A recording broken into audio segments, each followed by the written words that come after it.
इसे मुरथल हरियाणा से मुकेश सोनी ने पूछा है।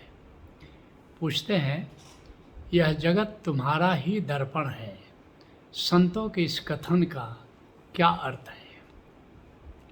गोस्वामी तुलसीदास जी रामचरितमानस में लिखते हैं, जाकी रही भावना जैसी, हरि मूरत देखई तिन तैसी। जिसकी जैसी भावना होती है, कल्पना होती है, विचार होते हैं, भाव होते हैं, प्रभु को उसी रूप में वो देखता है। तुलसीदास जी का ये वक्तव्य जितना परमात्मा के लिए सत्य है, उतना ही जगत के लिए भी सत्य है। मुझे याद है बचपन में कहानी सुना करता था कि एक किसान था, वो खेती करता था और बगल में राजा की एक विराट कोठी थी, विराट महल था। उसकी पत्नी रोज़ खाना लेकर के खेत पर आती थी। तो एक दिन उसने पूछा अपने पति से कि इस राजा के महल में क्या होगा।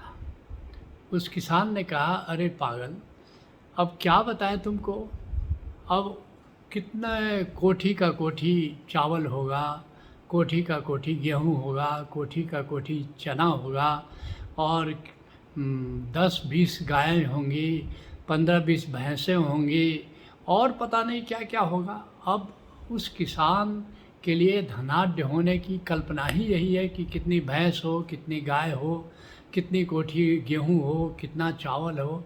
अब उसके लिए राजा का जो समृद्धि है, तो उसकी कल्पना अपनी भावना के अनुरूप ही वो करता है।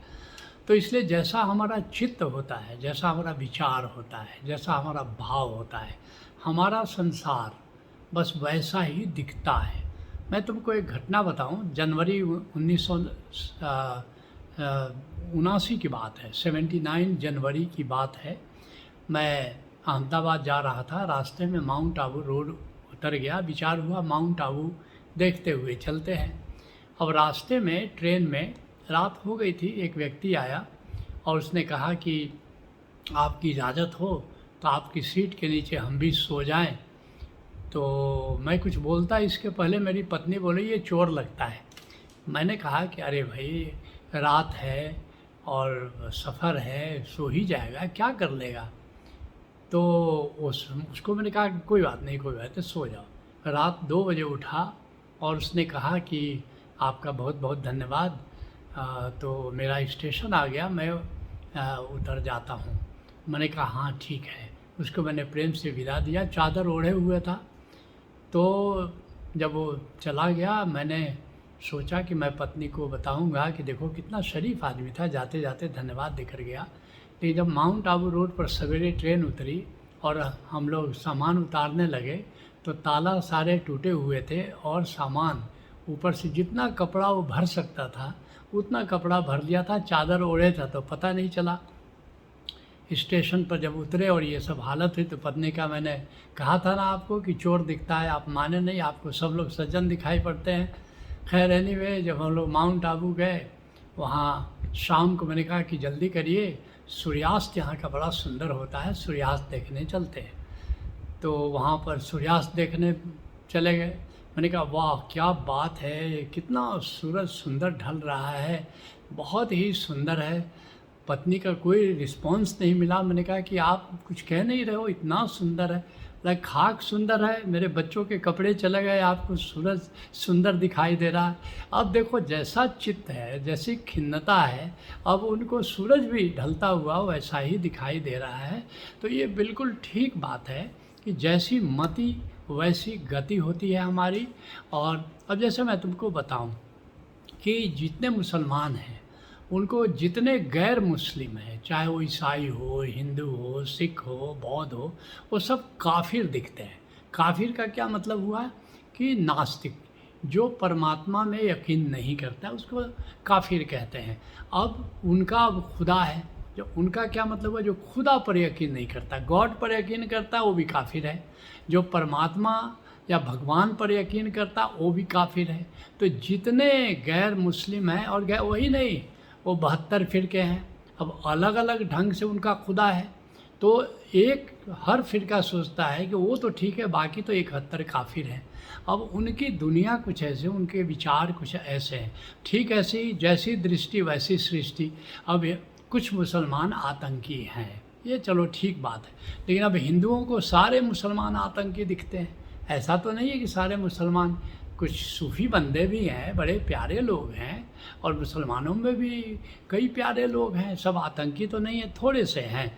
लेकिन जैसी हमारी दृष्टि बन जाती है, जैसा हमारा विचार होता है, हमारे लिए संसार वैसा ही हो जाता है। अब मैं तुमको बताऊं, जब मैं कभी कभी राहुल गांधी को कभी कभी सुन लेता हूं, और उनको मोदी के हर काम गलत दिखाई पड़ते हैं। उनको कोई एक सही काम दिखाई नहीं पड़ता कि मोदी भी कोई सही काम कर सकते हैं, उनकी दृष्टि है। और ऐसे ही भाजपा को नेहरू और इंदिरा गांधी सब गलत दिखाई पड़ते हैं। अब ऐसा तो नहीं, नेहरू ने नव भारत के निर्माण में बहुत कुछ किया, पब्लिक अंडरटेकिंग्स का निर्माण किया, बड़े बड़े बांध बनाए, बड़े बड़े इंडस्ट्री खोली। उसी तरह इंदिरा जी का बहुत बड़ा योगदान है। मुझे इंदिरा जी से मिलने का मौका मिला, और वहाँ जाना हुआ अपने करीब 15-20 लोगों के साथ। इतना बढ़िया से, प्रधानमंत्री उस समय नहीं थी, थोड़े समय पहले ही उनकी कुर्सी चली गई थी। उसके बावजूद उन्होंने इतना स्वागत किया, इतना व्यवहार, और एक नेता को जैसा होना चाहिए। और इंडियन साइंस कांग्रेस में वैसे कई बार मुझे जाने का मौका मिला, जब वो प्रधानमंत्री थी, और जिस तरह से शालीनता से इंडियन साइंस कांग्रेस को एड्रेस करती थी, तो उनमें बड़ी अच्छाइयाँ थी। और यही नहीं, जिस तरह आतंकवाद फैला था पंजाब में, जिस तरह उन्होंने हैंडल किया आतंकवाद को, काबिल तारीफ़ है। लेकिन भाजपा को अब नेहरू जी और इंदिरा गांधी में कोई काबिल तारीफ़ बात नहीं दिखाई पड़ती है। तो अपनी अपनी सोच है। असली बात है, एक होती है असम्यक दृष्टि। अधिकतर जो संसारी व्यक्ति है असम्यक दृष्टि में जीता है। अर्थात असम्यक दृष्टि क्या है? अब कथा गढ़ता रहता है, फैक्ट, फिक्शन एंड ट्रूथ। किसी विषय के 3 पक्ष होते हैं कि तथ्य क्या है, कथ्य क्या है, अर्थात कि अब उसका इंटरप्रिटेशन जो हम करते हैं, जो निगेटिव इंटरप्रिटेशन करते हैं, उसको कथ्य कहते हैं, या कथा कहते हैं, या फिक्शन कहते हैं। तो अधिकतर सांसारिक व्यक्ति इस कथा में जीता है। और तीसरा पक्ष है सत्य है, कि हर विषय का एक पॉजिटिव इंटरप्रिटेशन है। तो जो पॉजिटिव इंटरप्रिटेशन जो लोग देखते हैं, वो सत्य देखते हैं। तो इसलिए सारे संत कह रहे हैं कि सम्यक दृष्टि में रहो, सम्यक दृष्टि में रहो, तो तुम किसी भी विषय को सही परिप्रेक्ष्य में देख सकते हो। और वो सम्यक दृष्टि क्या है?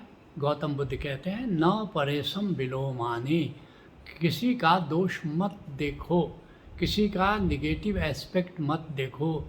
न परेशम कथा कथम, दूसरे को क्या करना चाहिए क्या नहीं करना चाहिए ये तुम्हारे लिए विचारणीय नहीं है। तो क्या करना चाहिए? औतनो व अवेखे वो, तुम अपना ही देखो, कतानी अकतानी च, अर्थात हमें अंडर द सर्कमस्टांसेस, वर्तमान परिस्थिति में हमें क्या करना है, यही सम्यक दृष्टि है। तो निश्चित ही संत बिल्कुल ठीक कहते हैं कि ये जगत जो है हमारा ही दर्पण है। अगर हमारी दृष्टि असम्यक है, जगत भी असम्यक दिखाई पड़ता है। अगर हमारी दृष्टि सम्यक है तो जगत भी सम्यक दिखाई पड़ता है।